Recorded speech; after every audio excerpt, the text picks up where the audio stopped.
Hello friends, मैं पीयूष और आप देख रहे हैं मेरा यूट्यूब चैनल टाइप ऑफ ज्ञान।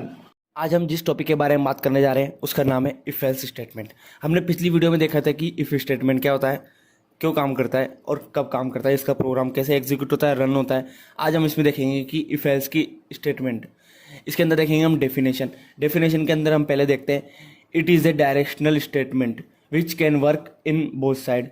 It the have one condition in the starting, if the condition is true then if statement is execute, and then if the condition is false then else condition is execute।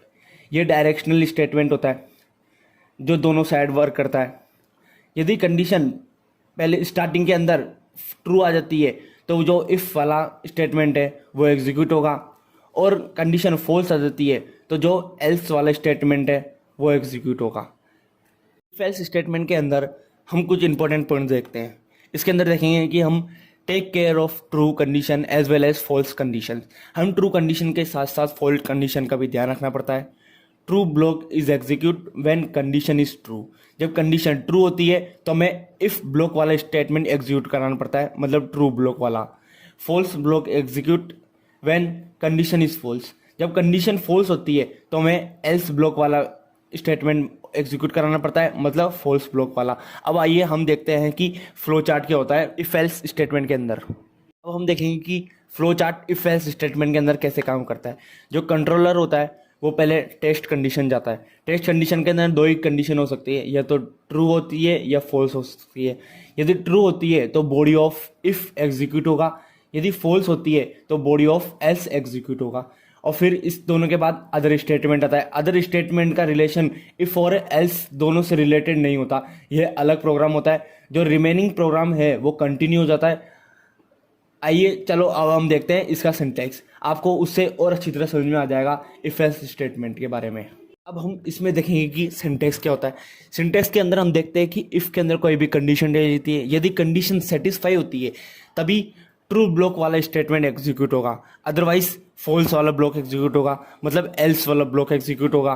If statement के अंदर हमने देखा कि if के लिए block लिखा जाता था पर एल्स के लिए कोई ब्लॉक नहीं होता था। अब इफ एल्स स्टेटमेंट के अंदर हम देखते हैं कि इफ के लिए भी ब्लॉक है और फॉल्स के लिए भी ब्लॉक है। अब हम स्टेटमेंट केवल एक ही स्टेटमेंट लिखते हैं तो इसके अंदर कैलिब्रेशन लिखने की कोई ज़रूरत नहीं है। ये बात आपको पहले पता थी तो कमेंट बॉक्स में लिखकर ज़रूर बताएं। अब हम इसमें देखेंगे कि एग्जाम्पल के तौर पर हम कोई भी एक प्रोग्राम बनाएंगे इवन और ओड को चेक करने के लिए। चलो आइए देखते हैं। अब हम इसमें देखेंगे कि इवन और ओड कैसे चेक करते हैं इफ एल्स स्टेटमेंट के अंदर।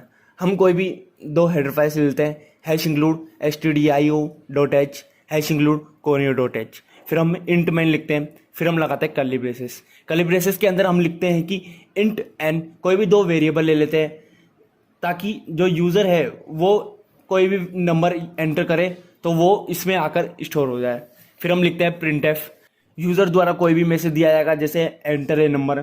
फिर हम लिखते हैं scan F, %d, address N, इसके अंदर कोई भी पर्टिकुलर लोकेशन रिप्रेजेंट की जाती है। फिर आती है हम कंडीशन लिखते हैं। कंडीशन के अंदर लिखते हैं, इफ़ के अंदर लिखते हैं हम n मॉडुलस 2 = 0। इसका मतलब है कि जो कोई भी नंबर दे जाएगा वो यदि 2 से डिवाइड होता है और उसका रिमाइंडर 0 आता है तो वो प्रिंट होगा नंबर इज़ इवन, अदरवाइज वो प्रिंट होगा नंबर इज़ ओड। चलो हम प्रिंट करा के देखते हैं। इसके अंदर आपको पहले भी बताया था कि इसके अंदर एक स्टेटमेंट के अंदर कोई भी कर्ली ब्रेसेस रिक्वायर्ड नहीं है। आप चाहो तो लिखो, आप चाहो तो मत लिखो।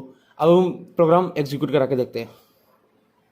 यह हमारा प्रोग्राम एग्जीक्यूट हो चुका है। हम इसके अंदर कोई भी नंबर डालते हैं, जैसे 6 डाला, 6 के अंदर हम एंटर करा के देखते हैं तो नंबर इज इवन दे रखा है हमें। अब हम दूसरी बार रन करा के देखते हैं। हमने जैसे कोई भी नंबर डाला 7, तो हम देखते हैं कि ये इवन है कि ओड है, नंबर इज ओड। ये हमारा प्रोग्राम हो चुका है। अब हम अगली वीडियो में देखेंगे कि नेस्टेड इफ एल्स क्या होता है।